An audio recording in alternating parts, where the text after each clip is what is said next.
Wewe ndo msoma ramani. Hakikisha unatimiza majukumu yako. Lakini mbona kwa mtu mdogo? Utaweza kufanya naye kazi kweli? Na akizingua je? Asijejua mipango ya kapteni. Kwa hivyo unapaswa kufanya unachotakiwa kufanya. Tunaanzia wapi?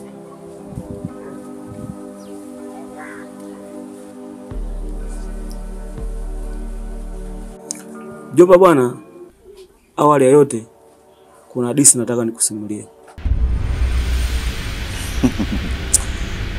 Yaani mjomba umeniita ili kunipigia hadithi au nisimulie hadithi? Hapana mjomba, sina maana hiyo.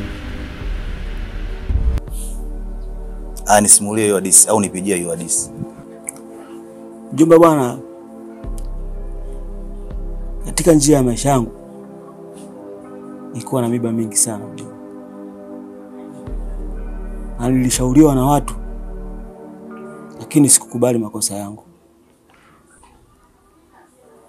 Sasa mjomba wangu, sitaki na wewe upite katika njia ambayo mimi nilipita. Mjomba, laiti kama ningekuwa nimesikiliza ulimwengu, mimi sio wa kuishi katika kibanda kama hiki. Ningekuwa na maisha mengine mazuri mjomba. Hivyo mjomba, sipendi kuona wewe ukipitia njia ambayo mimi nilipitia. Nasikia maneno mengi sana kuhusu mjomba. Utapotea mjomba wangu. Nakusiacha mjomba. Mjomba badilika.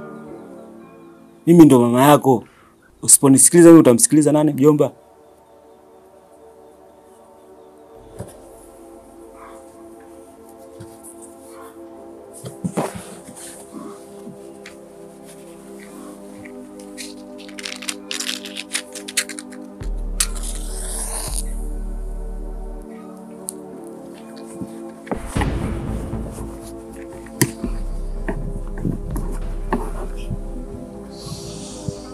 Kusikiliza mjomba.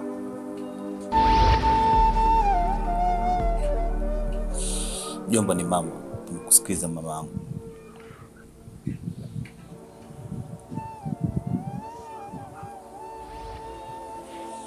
Tafuata ushauri wako. Shoga yangu, nimekuja, kuna kitu naomba nisaidie. Na mwanaume wangu nimempata mtandaoni. Tumechati. Sasa kuna kitu nilimdanganya kama nafanya kazi baa kama mhudumu, lakini mimi sio mhudumu. Kwa hiyo nilikuwa naomba, anataka kuja. Kwa hiyo nilikuwa naomba unisaidie, nije nijifanye kama hapa mimi ndo nahudumia, ndo kazini kwangu. Kwa hiyo nilikuwa naomba unisaidie shoga yangu. Ni ngumu lakini basi sawa, nitakusaidia.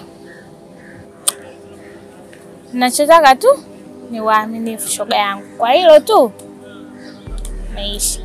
Kwa hilo tu usijali shoga yangu, sio unapata viofa.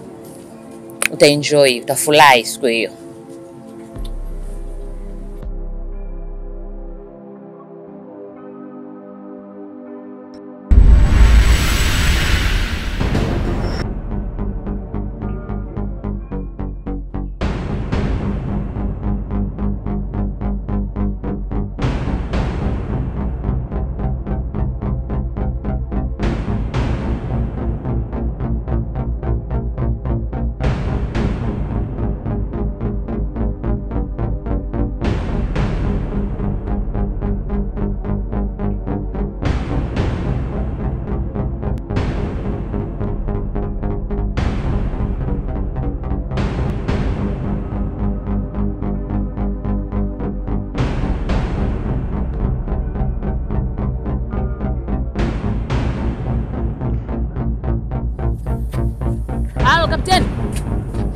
Kapteni, kuna mtu ananikimbiza hapa.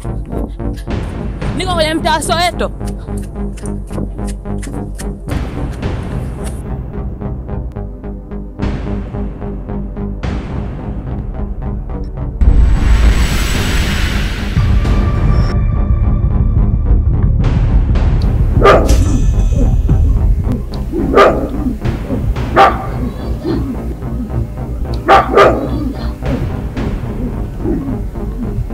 Ah.